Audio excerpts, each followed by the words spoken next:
Hello students, welcome to Pluri. So students की एक अक्सर करके क्वेरी रहती है कि अगर वो ओबीसी कैटेगरी से बिलोंग कर रहे हैं तो उनका जो ओबीसी का सर्टिफिकेट है वो कब वैलिड होगा और कब वैलिड नहीं होगा। सो ओबीसी के सर्टिफिकेट दो टाइप से बनते हैं, एक होता है ओबीसी सेंट्रल और एक होता है ओबीसी स्टेट। इस वीडियो में देखने वाले हैं कि कहाँ किस इंस्टीट्यूट में आपको ओबीसी सेंट्रल का सर्टिफिकेट यूज होगा और किस इंस्टीट्यूट में ओबीसी स्टेट का सर्टिफिकेट यूज होगा। देखो, सो जो ओबीसी कैटेगरी है इसमें 27% जो रिजर्वेशन है वो मिलता है। अब जो रिजर्वेशन है it is for the non creamy layer.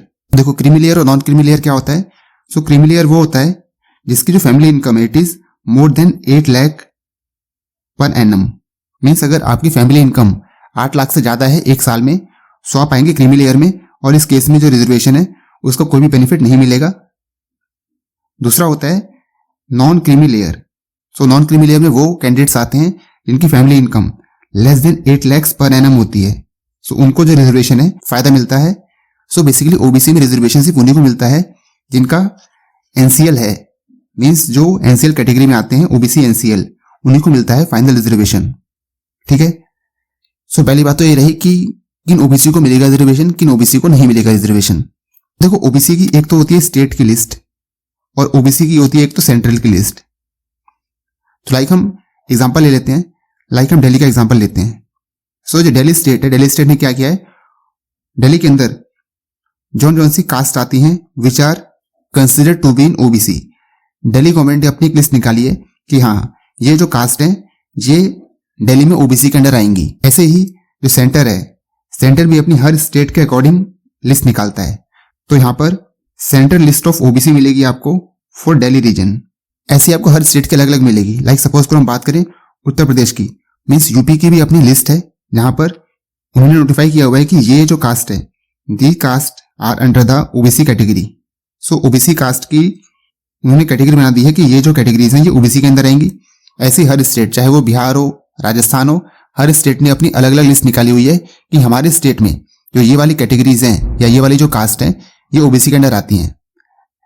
अब जो सेंटर है, मीन जो सेंट्रल गवर्नमेंट है, वो भी हर स्टेट के लिए अलग अलग सेंट्रल लिस्ट निकालती है। लाइक हम बात करें दिल्ली की, तो सेंट्रल ने दिल्ली रीजन के लिए एक लिस्ट निकाली कि हम इनको मानेंगे कि ये जो कैटेगरीज हैं ये दिल्ली के लिए ओबीसी में आती हैं। ऐसी जो सेंटर है वो यूपी के लिए निकालेगा एक लिस्ट कि यूपी में ये जो कैटेगरीज हैं ये सेंट्रल लिस्ट के अंदर ओबीसी में आती हैं। ऐसी राजस्थान के लिए सेंटर एक लिस्ट निकालेगा कि राजस्थान में जो ये कास्ट हैं they comes under the OBC category. तो सेंटर ने क्या कर रखा है, हर स्टेट के लिए ओबीसी की लिस्ट निकाल रखी है कि ये वाली जो लिस्ट है ये सेंटर के अंदर आती हैं। अब इसके बाद क्या होता है कि जो स्टेट की लिस्ट है और सेंटर की लिस्ट है उसमें जो कुछ कास्ट होंगी वो तो हो जाएंगी कॉमन। मींस कुछ कास्ट ऐसी होंगी जो स्टेट की लिस्ट में भी आ रही होंगी और सेंटर की लिस्ट में भी आ रही होंगी। दूसरी बात, कुछ कास्ट ऐसी होंगी जो कि स्टेट की लिस्ट में तो आ रही होंगी मगर सेंटर की लिस्ट में नहीं आ रही होंगी।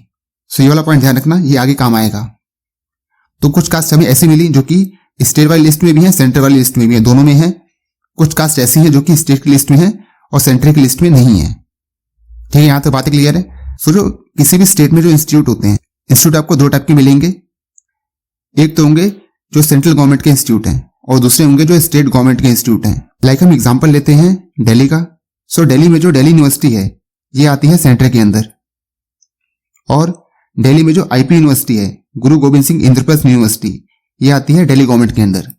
सो दो प्रकार की यूनिवर्सिटीज हो सकती हैं, या तो यूनिवर्सिटी हो सकती है सेंट्रल या तो यूनिवर्सिटी होंगी स्टेट की। सो अगर यूनिवर्सिटी सेंट्रल है तो उस केस में हमेशा जो ओबीसी का सर्टिफिकेट लगेगा वो सेंटर वाला ही लगेगा। थोड़ा ध्यान रखना आप। मीन्स अगर आपको दिल्ली यूनिवर्सिटी में एडमिशन लेना है सो आपको ओबीसी सेंट्रल वाला जो सर्टिफिकेट है वही वैलिड होगा, जो ओबीसी स्टेट का है वो वैलिड नहीं होगा। तो पता कैसे चलेगा कि आपका जो ओबीसी का सर्टिफिकेट है वो स्टेट का है सेंटर का है। तो जो सेंटर का सर्टिफिकेट है आप यहां देख भी सकते हैं। तो सेंटर के सर्टिफिकेट पे क्या लिखा रहेगा, तो जो सेंटर वाला सर्टिफिकेट होगा उस पर कुछ ये लिखा रहेगा, for applying for the post under the government of India. तो गवर्नमेंट ऑफ इंडिया अगर लिखा हुआ है तो आपका जो सर्टिफिकेट है वो सेंट्रल के अंदर है।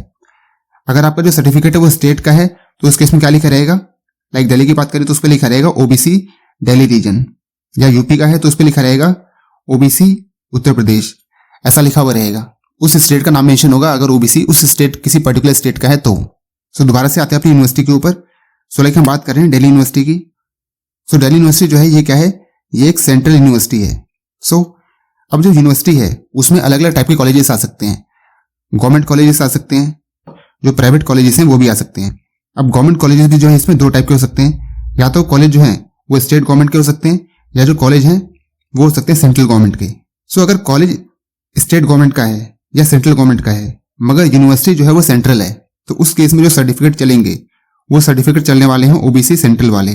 तो ये बात ध्यान देना आप कि जो भी सेंट्रल यूनिवर्सिटीज हैं, सेंट्रल यूनिवर्सिटीज में ओबीसी सेंट्रल वाला ही चलने वाला है। करते हैं स्टेट यूनिवर्सिटी की। सो अगर यूनिवर्सिटी स्टेट की है, लाइक हम एग्जांपल लेते हैं दिल्ली का आईपी यूनिवर्सिटी।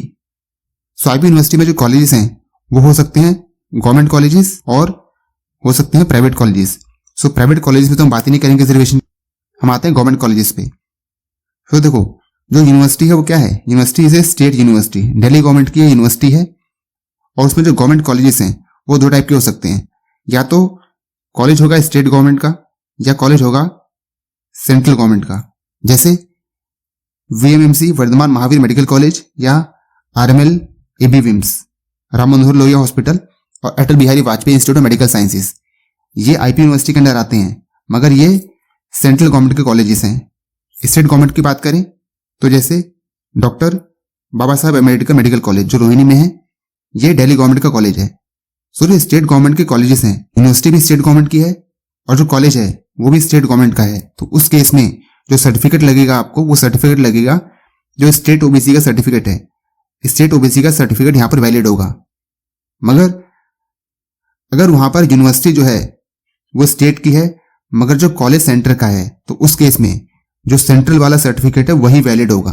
आई होप आपको बातें क्लियर हो रही हैं कि जब यूनिवर्सिटी सेंट्रल होगी तब क्या कंडीशन होगी और जो यूनिवर्सिटी स्टेट की होगी तब क्या कंडीशन होगी। जैसे यहाँ पर आप यूनिवर्सिटी का प्रोस्पेक्टस है, उससे हमने ये पार्ट लिया है कि ओबीसी के लिए क्या क्राइटेरिया है फॉर द रिजर्वेशन। सो यहाँ आप देख सकते हैं 27% seats are reserve for the candidates OBC certificate Delhi, जिस पे लिखा होगा ओबीसी सर्टिफिकेट दिल्ली, जो रिजर्वेशन है सिर्फ उन्हीं को मिलेगा। और ये आईपी यूनिवर्सिटी की बात कर रहा हूं मैं, जो कि एक स्टेट यूनिवर्सिटी है। नेक्स्ट आप देख सकते हैं यहाँ पर certificate issued for applying for appointment to the post under government of India और issued by any other state government will not be accepted under any circumstances। Means अगर आप दिल्ली में लेना चाहते हैं एडमिशन और आपको जो ओबीसी सर्टिफिकेट है वो बिहार से बना हुआ है या यूपी से बना हुआ है, तो उस केस में आप दिल्ली गवर्नमेंट के कॉलेजेस में अंडर ओबीसी कैटेगरी एडमिशन नहीं ले सकते। आप एज ए जनरल ही माने जाओगे अगर आपका ओबीसी दिल्ली का नहीं बना हुआ है स्टेट यूनिवर्सिटी के लिए। दूसरी बात क्या है बोलते हैं कि however for central government institution seat allocation is on the all India basis among the category of seats including the OBC.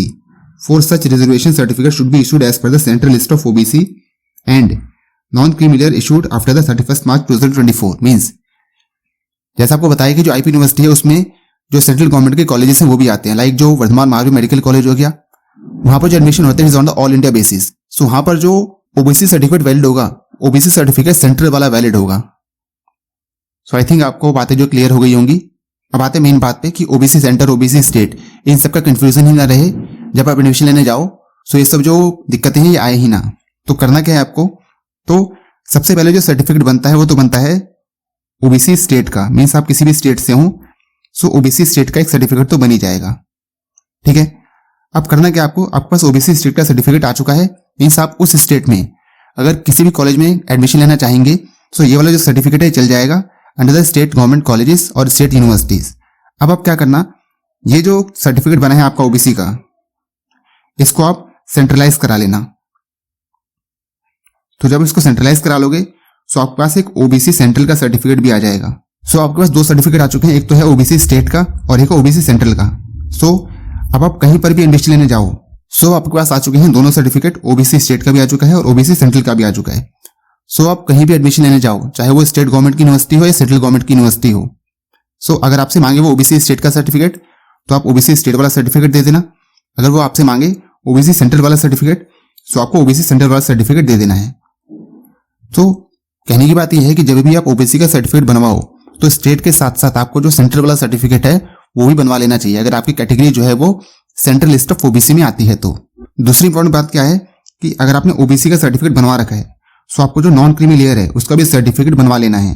जैसे 2024 में जो भी बच्चे एडमिशन लेंगे उन सबका जो एनसीएल का सर्टिफिकेट है वो 1 अप्रैल 2024 के बाद का इशू होना चाहिए, मीन्स करंट फाइनेंशियल ईयर का होना चाहिए, 1 अप्रैल के बाद का बना हुआ होना चाहिए। अगर ओबीसी हैं और एनसीएल नहीं है तो उस केस में ओबीसी कैटेगरी के अंदर एडमिशन नहीं हो सकता। सो एनसीएल का सर्टिफिकेट तो बनवाना ही बनवाना है आपको। इसके अलावा जो ओबीसी का सर्टिफिकेट है वो भी हर साल रिन्यू होता है। सो ओबीसी का सर्टिफिकेट भी जो है वो करंट फाइनेंशियल ईयर का होना चाहिए। सो 31 मार्च के बाद का बना हुआ होना चाहिए, उस करंट फाइनेंशियल ईयर का होना चाहिए जिस साल में आप एडमिशन ले रहे हैं। सो 2 बातें आप ध्यान रखना, जो भी बच्चे इस साल एडमिशन लेंगे वो अप्रैल में अप्लाई कर देंगे अपने ओबीसी के सर्टिफिकेट के लिए और ओबीसी एनसीएल के सर्टिफिकेट के लिए। इसके अलावा ओबीसी स्टेट और ओबीसी सेंट्रल दोनों का सर्टिफिकेट बनवा के रखना है ताकि बाद में कोई दिक्कत ही ना हो। सो ये बच्चों को बहुत कंफ्यूजन आ रहा था कि OBC central OBC state. I think this video will going to help them in understanding कि कहां पर उनको क्या करना है।